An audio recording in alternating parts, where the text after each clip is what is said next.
नमस्कार, जय हिंद साथियों। आप सभी का सिलेक्शन आइडिया विद केपी में हार्दिक अभिनंदन है। कल हम लोगों ने अपनी पिछली क्लास में, जिसमें हम लोग सामान्य हिंदी का अध्ययन कर रहे हैं, जो कि हमारी उत्तर प्रदेश पुलिस भर्ती 2023 के लिए बहुत ही महत्वपूर्ण है।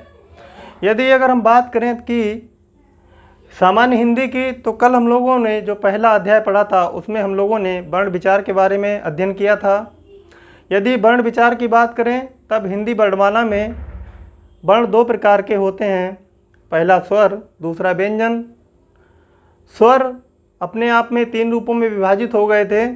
एक मात्रिक स्वर या हस्व स्वर कह सकते हैं, दूसरा द्विमात्रिक स्वर जिनको दीर्घ स्वर कह सकते हैं, तीसरा था प्लुत स्वर या त्रिमात्रिक स्वर। उसके बाद व्यंजन अपने आप में तीन रूपों में विभाजित हुए थे, पहला स्पर्श व्यंजन, दूसरा अंतस्थ व्यंजन और चौथा ऊष्म व्यंजन। उसके बाद हम लोगों ने उनके उच्चारण स्थानों का भी अध्ययन किया था और फिर उसके बाद हम लोगों ने अल्प प्राण, महाप्राण, ऊष्म संघर्षी, संघर्षी व्यंजन और इसी के साथ साथ हम लोगों ने यह भी अध्ययन किया था कि दो या दो से अधिक व्यंजनों से मिलने वाले व्यंजनों को संयुक्त व्यंजन कहा जाता है। उसी प्रकार से दो स्वरों के मेल से जो कि समान जाति के ना हों उनको सांध्य स्वर या संयुक्त स्वर कहा जाता है। उसके बाद यदि हम लोगों ने यह भी अध्ययन किया था कि अघोष क्या होते हैं और सघोष क्या होते हैं। इन सारे बातों का अध्ययन करने के बाद हम लोग इस कॉन्सेप्ट को बिल्कुल क्लियर कर चुके थे। इसके बाहर से कोई भी प्रश्न नहीं बन सकता है।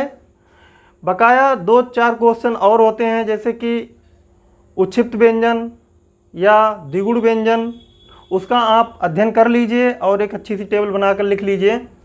आज हम लोगों का जो टॉपिक है वह है शब्द विचार।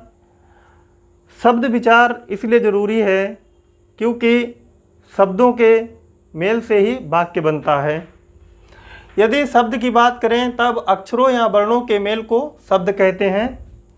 वर्ण या अक्षर जिसके और ज़्यादा टुकड़े ना किए जा सकें या जिसके और ज़्यादा खंड ना किए जा सकें, लेकिन शब्द के साथ ऐसा नहीं है। शब्द के टुकड़े संभव हैं, शब्द के खंड किए जा सकते हैं। शब्द की जो इकाई है वह वर्ण है। वर्ण और वर्ण क्या है? वर्ण खुद में एक इकाई है। यह शब्द और वर्ण के बीच में अंतर है।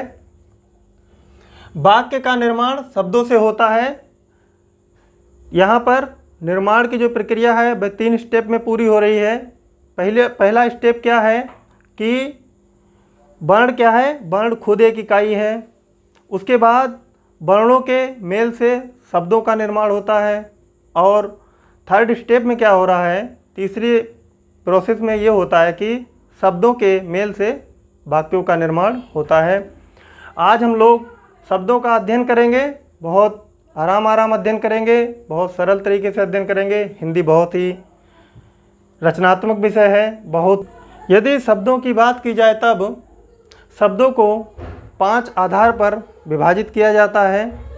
पहला अर्थ के आधार पर, दूसरा रचना या बनावट के आधार पर, तीसरा है स्रोत या उत्पत्ति के आधार पर, चौथा है रूपांतर के आधार पर, पांचवा जो आपका प्रकार है विभाजन का वह है कुछ पुस्तकों में मान्य है और कुछ पुस्तकों में अमान्य है। इसलिए मैंने यहाँ पर आपके सामने या आपके समक्ष 4 रूपों को प्रदर्शित किया है। लेकिन जो अन्य एक प्रकार है वर्ण संकर, उसको भी मैंने आपके सामने, लेकिन जो वर्ण संकर है वह खुद जो स्रोत या उत्पत्ति के आधार पर है उसके अंतर्गत आता है।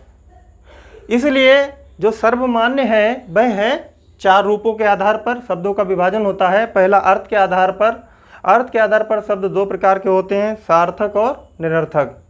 सार्थक शब्द वह शब्द होते हैं जो ऐसे वर्णों के मेल से बने हों जो कि अपना कोई एक अर्थ प्रकट करते हों। जैसे कि मोहन एक नाम हो गया, पृथ्वी एक ग्रह है।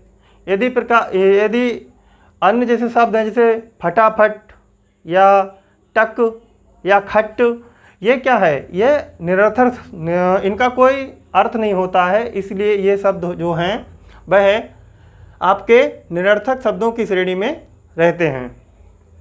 उसके बाद यदि बात करें रचना या बनावट के आधार पर, रचना या बनावट के आधार पर शब्दों के 3 भेद होते हैं। पहला रूढ़, दूसरा योग रूढ़ या दूसरा यौगिक भी कह सकते हैं, और तीसरा तब योग रूढ़ हो जाएगा। रूढ़ शब्द की यदि बात की जाए, जो शब्द किसी अन्य शब्द के योग से ना बने हों, यानी कि वह शब्द किसी रूढ़ शब्द किसी अन्य शब्द के योग से नहीं बनते हैं। जैसे कि विद्या, मैंने लिखा हुआ है यहाँ पर विद्या, धनुष इत्यादि, यह सिर्फ एक शब्द के ही निर्माण से बनते हैं। यदि 2 शब्दों के निर्माण से जब शब्द का निर्माण होता है, यानी कि ये कह दें कि जब 2 या 2 से अधिक शब्दों के मेल से जब किसी शब्द का निर्माण होता है तब वह यौगिक कहलाएगा। इसके बाद का जो प्रकार है, जो शब्द 2 या अधिक शब्दों के योग से बने हों, जैसे विद्यालय, विद्यालय में क्या है, एक शब्द है आपका विद्या, दूसरा है आलय। इसी प्रकार से यदि बात करें धनुषधारी की, तो पहला शब्द है धनुष, दूसरा है धारी। यहाँ पर क्या था, यहाँ पर सिर्फ एकमात्र शब्द था विद्या, लेकिन यहाँ क्या है, विद्या भी है और आलय भी है। यहाँ क्या है, धनुष है प्लस धारी भी है। तो जब 2 शब्दों के ये मेल से जब कोई शब्द बनता है तब वह यौगिक शब्दों की श्रेणी में आता है। यदि इससे आगे अध्ययन करें तब हम पाएंगे कि ऐसा शब्द जो 2 या अधिक शब्दों के मेल से या योग से बने लेकिन अपना सामान्य अर्थ ना प्रकट करके एक विशेष अर्थ प्रकट करे। जैसे यहाँ पर क्या है, विद्यालय जो है अपना सामान्य सा अर्थ प्रकट कर रहा है, विद्या अर्थात ज्ञान, आलय मतलब घर, यानी विद्या का घर जहाँ विद्या सिखाई जाती है। लेकिन यदि योग रूढ़ की बात करें तब निर्माण जो है योग रूढ़ का वह यौगिक शब्दों की ही तरह होगा, लेकिन अर्थ में योग रूढ़ जो है वह यौगिक से भिन्न है।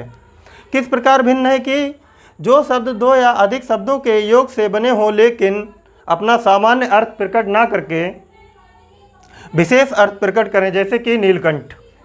यदि नीलकंठ की हम बात करें तो ये पाएंगे कि नीला है कंठ जिसका, अर्थात शिव। योग रूढ़ जो शब्द होते हैं वह ज़्यादातर जो कर्मधारय समास है उसके उदाहरण होते हैं। बहुत ही इम्पोर्टेंट टॉपिक है, बहुत ही गहन अध्ययन के साथ इसको पढ़ना है, क्योंकि यदि क्वेश्चन यहाँ से पुटअप किया जाता है तब उसको हल करना बहुत ही मुश्किल हो जाता है। खासकर यदि इन 2 चीज़ों से या इन 2 कॉन्सेप्ट से यदि क्वेश्चन आपका बनता है, यौगिक से और योग रूढ़ से, निर्माण दोनों का एक ही तरह से होगा, लेकिन अर्थ देने या अर्थ प्रकट करने के आधार पर दोनों का वर्गीकरण अलग अलग हो जाता है। यदि इसका एक अन्य उदाहरण देखा जाए योग रूढ़ का, तब हो जाएगा लंबोदर। लंबा है उदर जिसका, अर्थात भगवान गणेश। उसके बाद हम अध्ययन करेंगे तीसरे प्रकार का, जो कि है स्रोत या उत्पत्ति के आधार पर।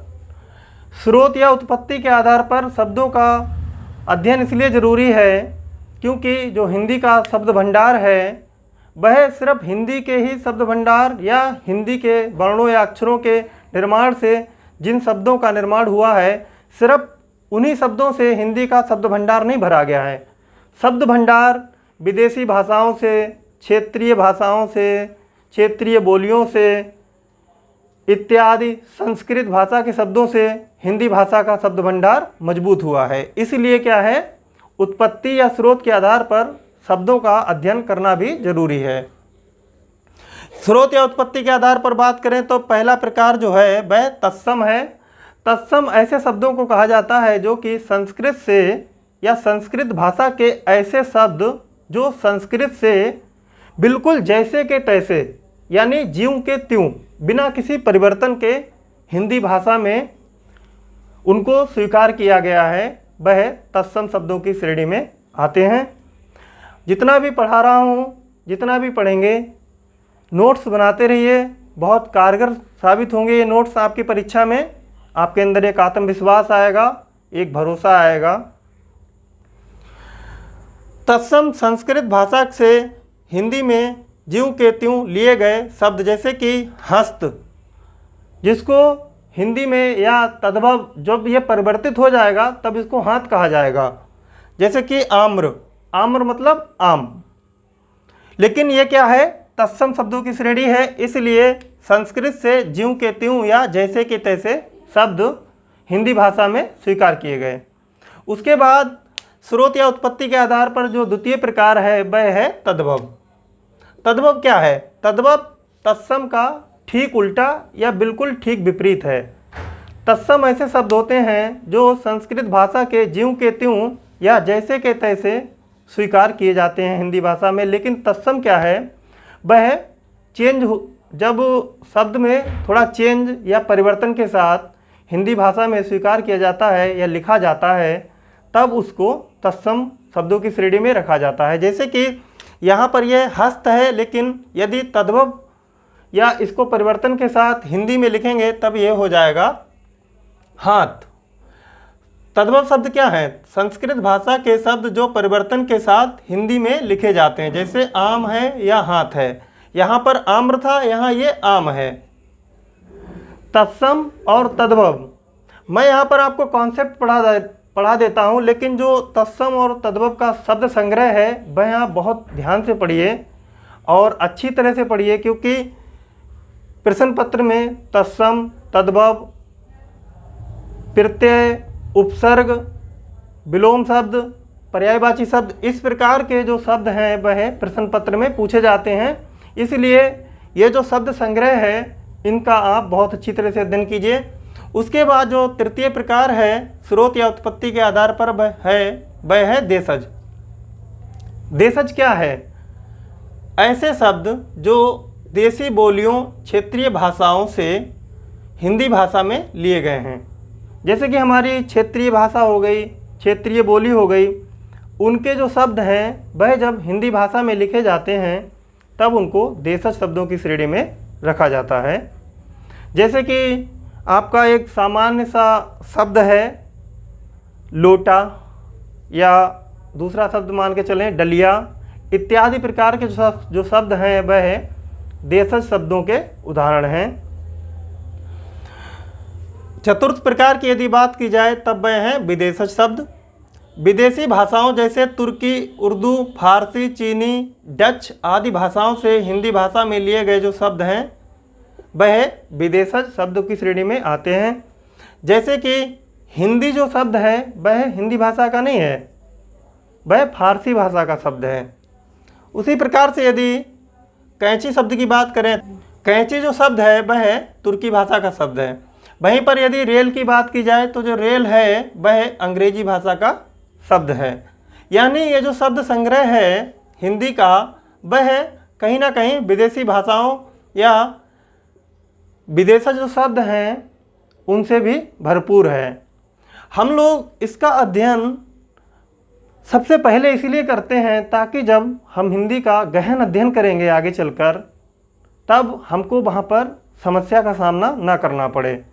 इसलिए क्या करते हैं हम लोग, हिंदी को जो बुनियादी कॉन्सेप्ट हैं या बुनियादी संरचनाएं हैं हिंदी की, उनका अध्ययन हम लोग शुरुआती पाठों में ही कर लेते हैं। ये बहुत ज़रूरी भी रहता है।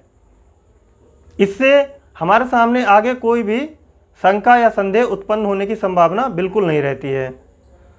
उसके बाद बात करें यदि पांचवा प्रकार जो मैं आपको अभी बता रहा था, इसको शब्दों का वर्गीकरण का आधार नहीं मानते हैं वर्णसंकर को। इसको क्या करते हैं, वर्णसंकर को उत्पत्ति या स्रोत के आधार पर ही रखते हैं। वर्णसंकर ऐसे शब्द होते हैं जो दो भाषाओं के शब्दों से मिलकर बने हों, या दो भाषाओं के शब्दों से जब मिलकर कोई शब्द बनता है तब उसको वर्णसंकर शब्द की श्रेणी में रखा जाता है। ऐसे शब्द जो दो भाषाओं से मिलकर बने हों, जैसे कि रेल, गाड़ी। रेल क्या है, अंग्रेजी का शब्द है, गाड़ी क्या है, हिंदी का शब्द है, और रेलगाड़ी जो है वह वर्णसंकर शब्द की श्रेणी में आएगा। उसके बाद यदि बात की जाए टिकट घर की, तो टिकट क्या है, टिकट अंग्रेजी का शब्द है, घर हिंदी का शब्द है। जो टिकट घर है वह वर्णसंकर शब्द की श्रेणी में आएगा, क्योंकि यह दो भाषाओं के शब्दों के मेल से बन रहा है। यदि उसी प्रकार से बात करें, चतुर्थ प्रकार जो है वर्गीकरण का, वह है रूपांतर के आधार पर। रूपांतर के आधार पर शब्दों के दो प्रकार होते हैं और यहीं से हमारा हिंदी व्याकरण का नींव पड़ता है। यही हमारा हिंदी व्याकरण है, यही सब कुछ है। यदि बात करें रूपांतर के आधार पर, क्यों? क्योंकि रूपांतर के आधार पर शब्दों के दो प्रकार हैं। पहला है विकारी शब्द, दूसरा है अविकारी शब्द। विकारी शब्द ऐसे शब्दों को कहा जाता है जिसमें लिंग, वचन और कारक के प्रयोग से परिवर्तन आए, उनको विकारी शब्द कहा जाएगा। लिंग, वचन और कारक के प्रयोग से शब्दों में यदि परिवर्तन आ रहा है तब वह विकारी शब्दों की श्रेणी में आएगा। विकारी शब्द 4 प्रकार के होते हैं: संज्ञा, सर्वनाम, विशेषण और क्रिया, जिसका अध्ययन हम इसके बाद के जो पाठ होंगे उसमें करेंगे। उसके बाद जो द्वितीय प्रकार है वह है अविकारी। अविकारी या अव्यय, अव्यय शब्द भी इनको कहा जाता है। वह क्या है? उसमें अविकारी या अव्यय शब्दों में लिंग, वचन, ऐसे शब्द जिनमें लिंग, वचन और कारक के प्रयोग से परिवर्तन ना आए, वह क्या होते हैं? अव्यय या अविकारी शब्द होते हैं। लेकिन इनके भी 4 प्रकार होते हैं। पहला क्रिया विशेषण, दूसरा संबंध बोधक, तीसरा समुच्चय बोधक और चौथा है विस्मयादि बोधक। बोधक का अर्थ होता है ज्ञात कराना, जैसे कि क्रिया विशेषण हो गया। दूसरा जो संबंध बोधक मतलब संबंध का बोध या संबंध को ज्ञात कराना। तीसरा है समुच्चय बोधक यानी समुच्चय मतलब समूह का बोध कराना। चौथा विस्मयादि बोधक यानी अचानक से कोई घटना अगर घटित हो रही है तो उसका बोध कराने वाला। यहीं से यदि आप रिलेट करके पढ़ेंगे तब आप आगे चल के पढ़ेंगे विराम चिन्हों में विस्मयादि बोधक विराम चिन्ह। जब आप इसका अध्ययन अच्छी तरह से करेंगे तब आप जानेंगे कि विस्मयादि बोधक विराम चिन्ह का प्रयोग किन किन जगहों पर करना उचित होता है। एक कॉन्सेप्ट को दूसरे कॉन्सेप्ट से रिलेट कर कर पढ़िए, बहुत आसानी से याद रहेगा, बहुत अच्छी तरह से याद रहेगा। ये जो बोर्ड पर मैंने लिखा हुआ है ये आप अपने नोट्स में उतार लीजिए और हर दूसरे तीसरे दिन इसका रिवीजन कीजिए, क्योंकि यह थ्योरी है, यह सारांश है।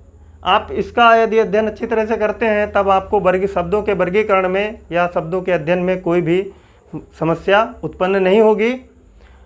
इसी के साथ साथ मैथ्स, रीजनिंग और जीएस पर अच्छी पकड़ बनाए रखिए और जब एक सब्जेक्ट क्लियर हो जाए तब मॉक टेस्ट बिल्कुल लगाइए।